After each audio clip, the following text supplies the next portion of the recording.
through a certain process, yes, to that, that it will carry on supporting existing handsets and I'm a both student of updates politics, but to he's a student of law, the so operating Is system that that you the are so? phone more in operates trouble on, from him, I and suppose. security updates would be honored.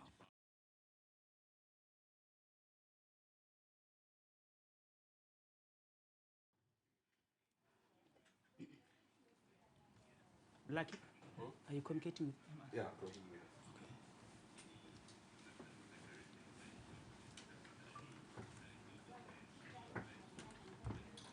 Who's gonna cue me?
What brings the head of the judiciary to Parliament? Well, it's once again time for new members of the National Assembly and the National Council Council of Provinces to be sworn into office, to elect the Speaker and the Chair of the NCOP and the President of the Republic. That's what I'm here for. On Wednesday, we understand that you'll be occupying the hot seat. I don't know if it's hot, but I'll be presiding and I'll be administering the oath. Tell us about the significance of the oath as well as affirmation for public office bearers. It is to remind public office bearers of the responsibilities they assume as parliamentarians, as president, and as you know, even the rest of the members of the executive at a national and provincial level who are not permitted by our constitution to assume their official duties before the oath or the affirmation of office has been administered to them. So it's a very important step. You have got to be reminded formally and by functionaries who, if you fail to discharge your constitutional responsibilities properly, will have to decide your fate. Remember, we are the judiciary, and if constitutional office bearers do not carry out their constitutional responsibilities as expected, litigation often ensues. To say to the judges, you are the ones who reminded these people what they are supposed to do. They haven't done it. It looks like you've been ignored. Decide, are we right or did they do well? So it's very important. Also, the importance of the oath or affirmation of office flows from the fact that none of these constitutional office bearers is allowed to do anything relating to their new positions until the oath has been administered to them. It is to conscientize you, to help you reconnect with the realities and the magnitude of what you are about to begin to do. We've seen in other instances, you say that it's to remind these office bearers that their fate lies with the judiciary, for instance. But we've seen cases where you find that political considerations trump these constitutional obligations. You know, today, as I was administering an oath and affirmation to returning officers who would be helping us, should the position of Speaker, President, and the Chair of the NCOP be contested to run that part of that election, I was saying to them it's actually necessary going forward that an oath of office or an affirmation of office be sent to those who are going to take it in advance so that they familiarize themselves with what it entails. Because otherwise it gets reduced to some kind of a song that you must sing before you can assume your responsibilities. It's important to internalize it. It's important to reflect on this oath and what it entails, what it means to an ordinary South African who is unemployed, however qualified, who has no home, however much they try to have a home, to say, we've got a rich country. We need to turn things around in a way that will result in people's aspirations being realized. What is it that we can do? When I take that office, I want to mean it, and I want everybody who is watching me closely to see and confirm that I've given my job its best for the good of the broader South African citizenry. So, Chief Justice, is it your sense, perhaps, that this oath loses meaning to some of the office bearers who take it, or the affirmation, or it never had that much meaning in the first instance? I think South Africans, and I can only confine myself to South Africans, have not really been given the opportunity to understand the significance of the oath. That is why, even in courts, you'll find people, before they can begin to give evidence, taking an oath or affirming that they will tell the truth, nothing else but the truth. And the next thing they say, it's a lie. Why? To them, an oath is just an inconsequential ritual that you must go through before you can begin to speak. So I think something is required, and the media can really be of great help here to say what is the some discussion is required around the significance of the oath of office, with particular reference to those who are going to govern the country. What are you saying to the public? It's a covenant. It's a public covenant which can never be broken with the public. Remember, most of the time these oaths of offices are televised, broadcast even on radio. You are saying as an adult to the South African public, this is what I'm going to do. I will be faithful to the Republic. I will be loyal to the Constitution. I will do what is required of me. How dare you then do the opposite? I think much more needs to be done to have people internalize this and appreciate its significance. And Chief Justice, questions have been asked, of course, around some of the designated MPs who will be coming in before you to take the oath of affirmation. Will that make you skeptical as they take this oath of affirmation on over the next 2 days? No, remember, I'm a judge. And as a judge, I work on the basis of the evidence that is placed before me for the purpose of making a determination. Unlike the broader public, it is not open to me to read something in the newspaper or watch something on television about you or Mr. Green and then say, this is who they are. My responsibility now is just to check, have the constitutional requirements for becoming a member of parliament or provincial legislature been met? If the answer is yes, then I administer the oath of affirmation. The other areas of concerns that you are alluding to resort elsewhere. That is why we have separation of powers.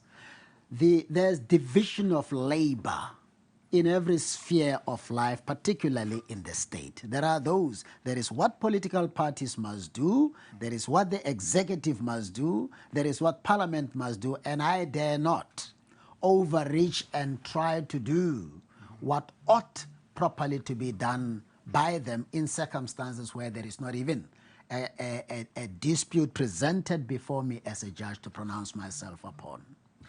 I think it's a good time then to move on, Chief Justice, to the question of the relationship between the judiciary and the two other arms of state in the past administration. What's your impression there? I would rather you are more specific. If I were just to answer generally, our relationships are healthy, and the hygiene that pervades our relationship becomes manifest when there are occasional tensions.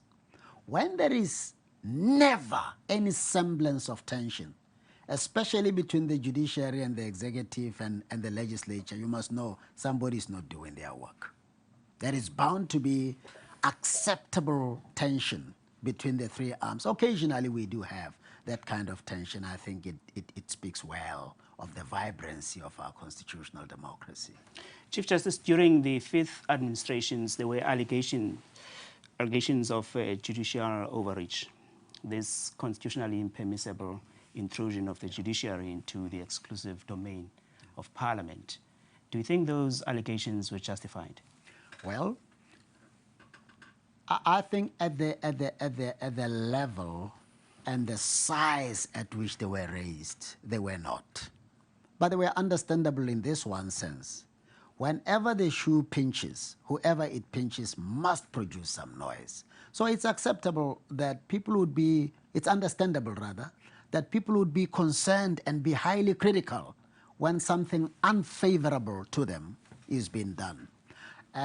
All I can say is, as the judiciary, we need to be on high alert, never to unwittingly encroach on the terrain of the others, because that temptation is always there. We are humans. We've got to be on high alert, and we have to caution one another. Don't go there.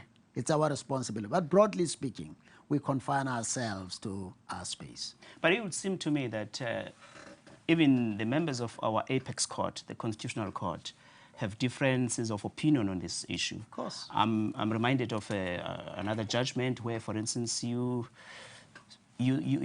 branded a majority decision as a textbook judicial overreach. Yes.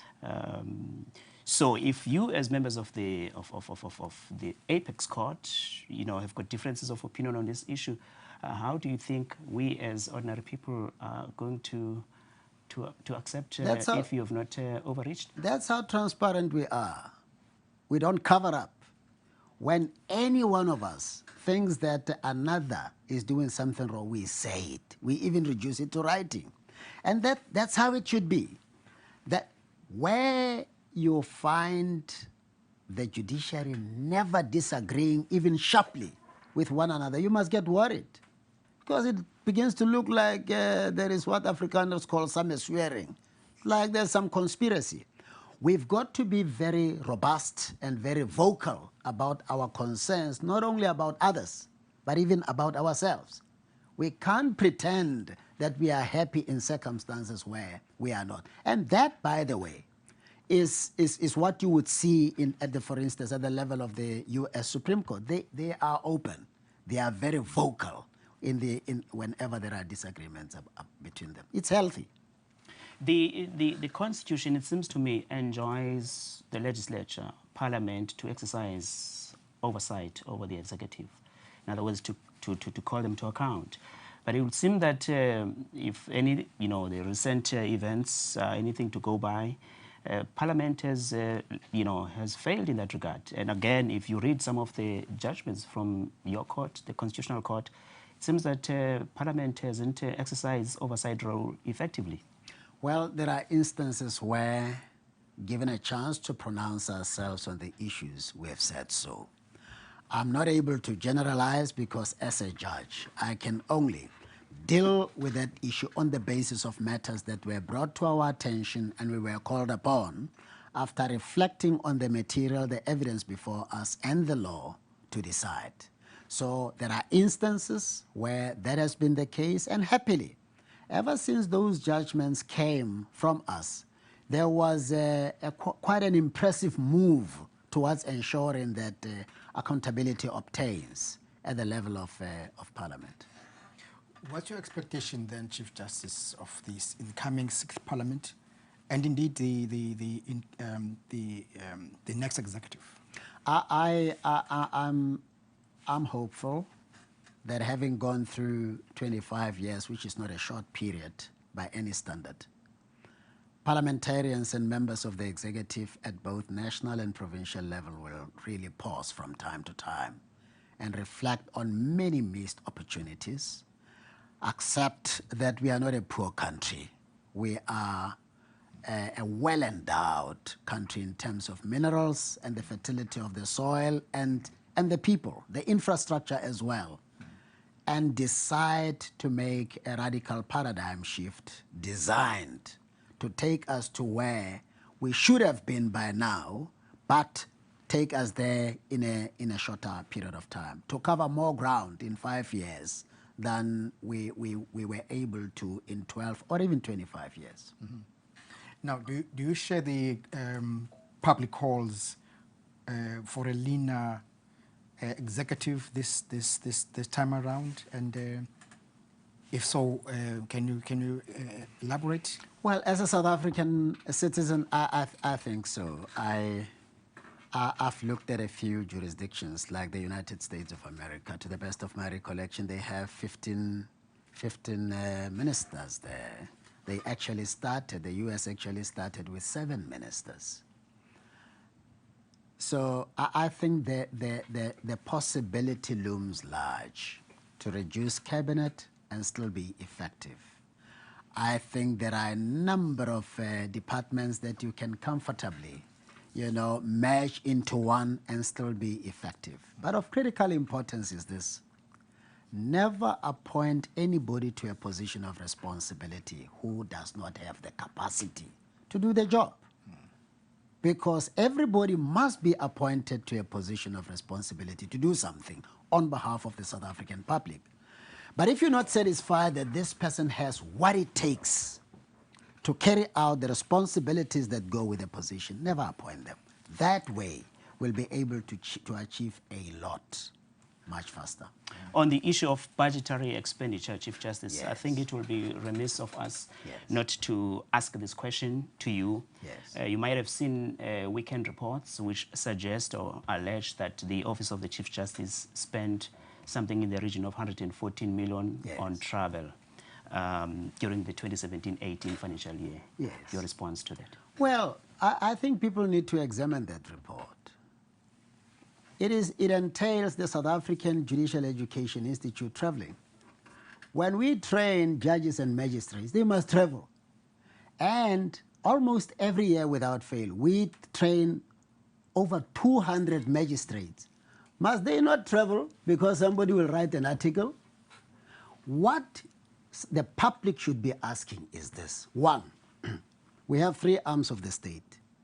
Why is there such a curiosity about the traveling of the judiciary? Nobody's writing anything or asking questions about the traveling of the executive or of the legislature. Why? That is the first thing. 2, was it necessary for the members of the judiciary to travel, or were they just on a frolic of their own? Were they being irresponsible, or were they serving the public with the money allocated to them in the way that they should? What is wrong with the traveling? Why is it topical? What is the problem? You have read the report. Ask me questions now. What do you find to be wrong with the traveling? Part of what is in that report, I suppose you are talking about Ground Up or Ground Nut, I don't know the name of the institution. One of the things they allude to, for instance, is my traveling, which is 1%. 1%. I won't begin to think that they were hoping for 80% traveling by Mogoeng alone. But traveling where? To represent the South African judiciary. Where? I'm the president of the body of the highest courts in Africa. When there are gatherings, they expect their presidents to come, share their reflections with them and encourage them, address the challenges that they confront. Must I not go? At some period, I was the chair of the world body. Whenever they had gatherings, they required of me to come and provide some guidance. I remember the new democracies in Armenia, they had a meeting.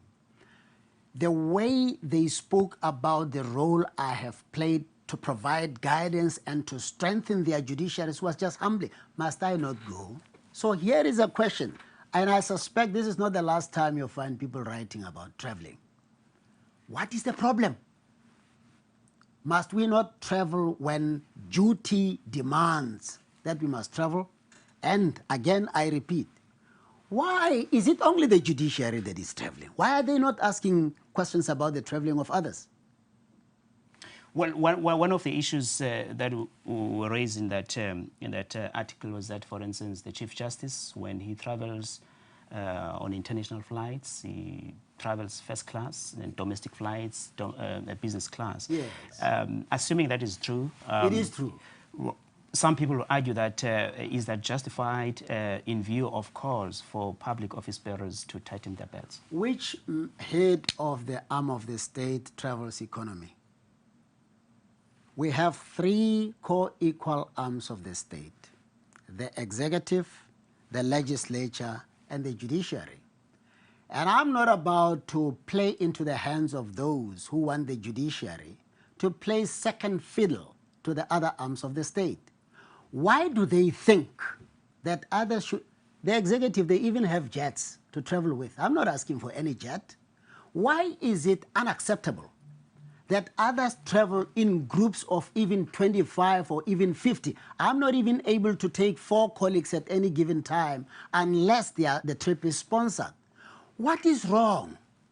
Must I travel economy when my equals in the other arms of the state are traveling business class or first class?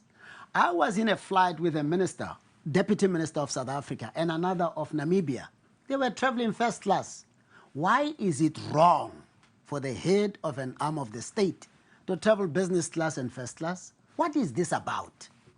More importantly, have you ever seen an article from the South African media that tells the story about the good performance of South African courts? Have they made an attempt to tell you, even in this report, What is it that I went to all these trips to do? Nothing. Why are we focusing on what, why are we sweating so much to extract negativity where there is none? That, by the way, is part of the reason why we're not moving forward. We talk about negative things, even where there is nothing negative. We want something negative to come out. I think it's about time that we are constructive in our criticism and that we don't begin to look like we are targeting some of our people in circumstances where they probably deserve to be encouraged.